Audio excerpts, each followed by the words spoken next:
Hey everyone, welcome back to Des House with Thomas Gunn, and today we're going to be making a Greek dish called yamista, which literally means stuffed, and it's because we will be stuffing peppers and tomatoes. So as you can see, we've got peppers that have been cleaned out, keep the caps, same as for the tomatoes. I'm not going to go through the actual amounts, but I'll go through the ingredient list really quickly. For the amounts, just click on the box below in the subscription box and you'll see the amounts. So we need ground beef, water, onions, fairly finely chopped,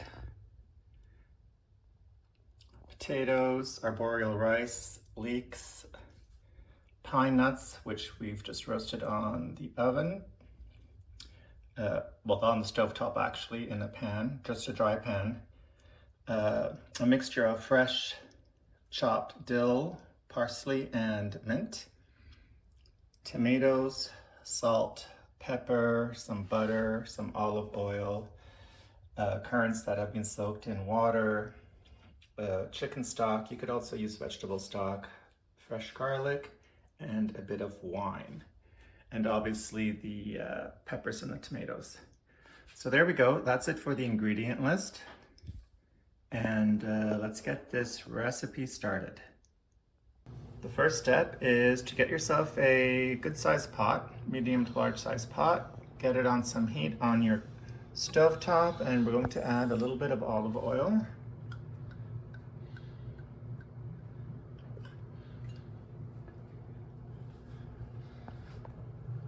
There you go, that's enough to cover the bottom. I'd say that's a good quarter cup. To that now we're going to add the chopped onions.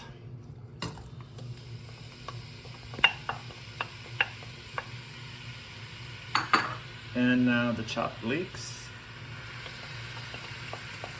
And this we are going to now cook until they soften and become translucent.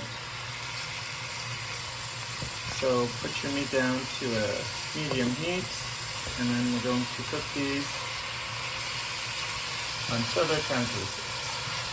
So they're good, they're softened. Now we're going to add in the arborio rice, which is the same rice you would use if you're making a, now I'm not gonna be able to think of the word, a risotto. Yes, that's what it is. So, and just like with a risotto, now we're going to add in the wine. We're using a white wine. And just like it would with a risotto, what you want to do now is cook the wine down to almost nothing. You want your rice to soak up the wine because that's really going to help with the flavoring. But it really shouldn't take long. Again, we have the temperature at a medium-high. And while that's cooking away, I just wanted to tell you that these tomatoes that we're going to be using, the crushed tomatoes, that's only the tomatoes that we've gotten from coring out these tomatoes. So you don't need to buy separate crushed tomatoes or anything. It's the inside of these tomatoes, seeds and all, that you will be using in the recipe. And also for the herbs, so the written recipe says half a bunch, but that really varies. So I've measured what I'm using. I'm using 3 cups of herbs, not packed, just, measured in a cup. And like I said, it's parsley, dill, and mint. So for the parsley and dill, I'd use equal amounts, but for the mint, I would use a lot less. I would not make it equal amounts. I would not divide this into thirds. So I would say the mint is probably about a sixth to an eighth the amount of the other 2 herbs. So mostly dill and parsley. As you can see here, our currants are draining. They've been soaking for a good 2 hours. So here we go. As you can see, there's nothing on the bottom of the pot. The wine has all been cooked out. So at this point, we are going to add in our chicken stock. So while this is just on a low heat, staying warm, in a separate pan, again, a bit of olive oil just to coat the bottom. And in this olive oil now, we're going to brown the minced meat. You could technically do this one step less. Before adding the stock to your rice and veggies, you could add the meat and brown the meat with that mixture. But we will do it the old school way and brown the meat separately. So you're going to brown this meat and you want it to caramelize a bit, which means give it a bit of color. And in order to help that along, once this gets up to heat, we're going to add the sugar. And at this stage, once you've added the sugar and you get it nice and caramelized, you could probably also salt and pepper it a bit, which you should be doing anyway as you go along. But just keep in mind that the stock is, has the salt content. So don't over salt at this stage. Wait until just before we're going to stuff the peppers and tomatoes, and you're going to taste the stuffing at that point and adjust your seasoning. So here we go, the meat's almost browned. And as a quick little tip, I like to use a potato masher, but one like this, because there's also the other ones that have the small holes. That doesn't work as well, but these work really well for breaking up the meat. So there we go. To this now we're going to add the sugar, which just helps with the caramelization of the meat. And I've got the pan on a fairly high heat. You just want to get this caramelized, and then it's going to be put into our rice mixture, which is just keeping warm. The meat's been browning for a few minutes. By a few minutes, I mean less than 5. So we're now going to put the meat into our rice mixture. If you had done it the other way, as I explained before, if you had browned your meat with the onions and the leeks, at this point you would be pouring in the wine and the rice and cooking it out until the wine is gone. So, but here we are, we're adding in the meat, and to be fair, I actually drained some of the liquid out of the meat while it was cooking because it had released a lot of juices. So, and I don't want this mixture to be too wet at this stage. So now to this, the meat is in. We're adding all those tomatoes. I'm going to give this a stir. And then we're going to let this cook for approximately 10 minutes on medium to medium-low heat. You want the rice to stay al dente, which is parboiled. So you don't want it cooked all the way. If you're going to taste the rice, you still want it to have a bit of crunch because it's going to continue cooking in the oven. And incidentally, you can already preheat your oven to 350 degrees. I've placed everything in a Pyrex, as you can see. So, and I just wanted to show you, if your peppers aren't standing up, on the bottom of your pepper you have, oh, somebody didn't take off the paper. So on the bottom of your peppers you have those,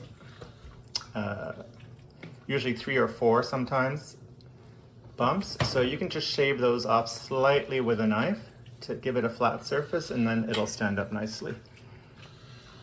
The tomatoes, obviously, well, I suppose you could do that, but there's really no need.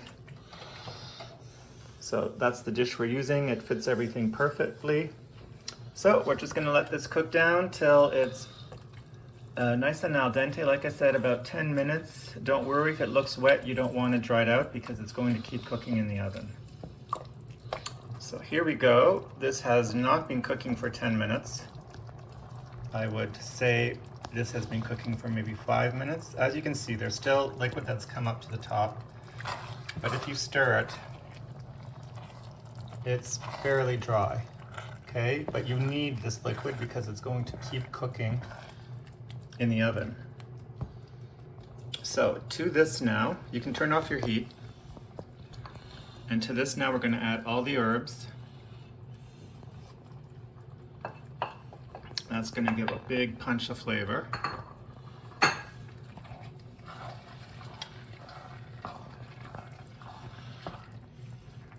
Stir all that through.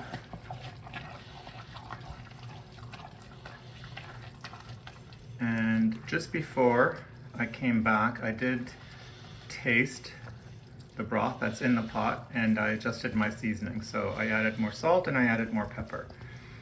But that's a very personal thing, so you taste it and adjust it to your preference. All right, that's all in. To this now we're going to add the soaked currants. In they go.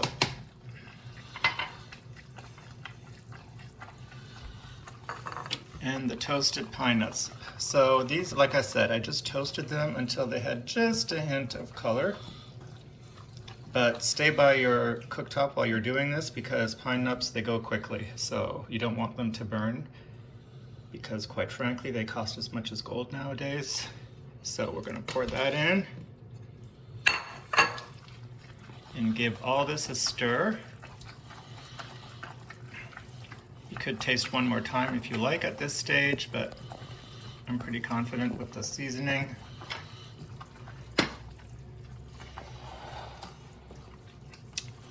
And there we go, so that's done. So now we're going to get to the stuffing portion. So what you want to do here is drizzle all this with a little bit of olive oil and lightly salt and pepper. Let me just get this stuff out of the way. Go ahead. So just a very light drizzle.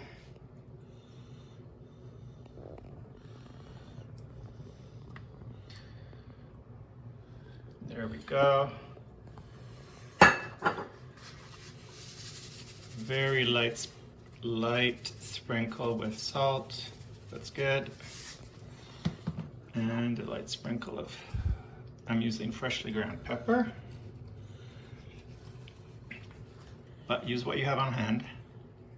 A light sprinkling of that. And now you're going to stuff.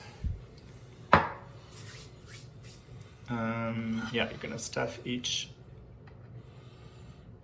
pepper and tomato. And you're going to stuff it pretty much to the brim. Because we've parboiled the rice, it's not going to expand that much anymore. This goes in, put the lid on top, and we're going to keep doing that until they've all been stuffed. So here we go. I'm just halfway through stuffing, but at the same time, actually, I've heated up the pan that we fried the meat in. You can leave the drippings, it'll add flavor. To this, you're going to add your potatoes. And to that then, you're going to add a little bit of butter. And you just want to cook these until they have a little bit of color. The purpose of this is not to cook them. It's just to give them some color. You can sprinkle them with a little bit of salt and pepper. Oh.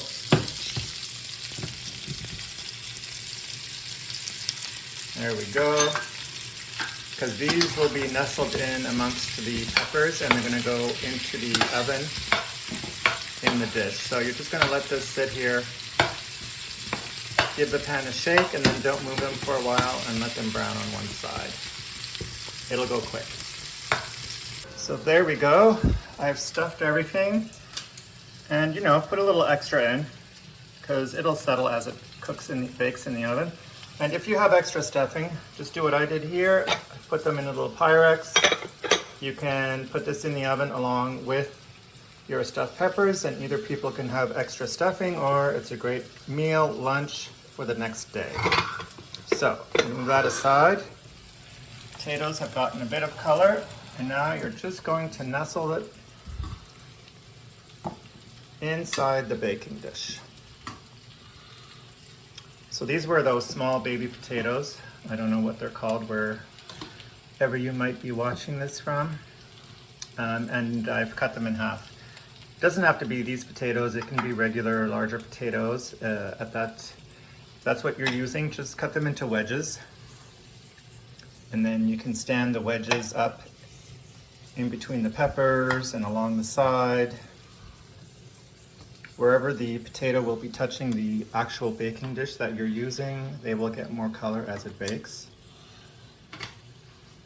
So once this is done, this will go into a 350-degree oven for 1 hour.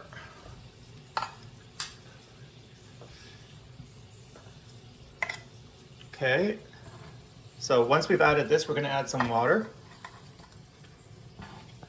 And then after we've added the water, we are going to cover this with foil. And the water that's inside the dish will act like a steam bath right at that point. And it'll also leave you some gravy once it comes out of the oven. And incidentally, you don't want to serve this piping hot.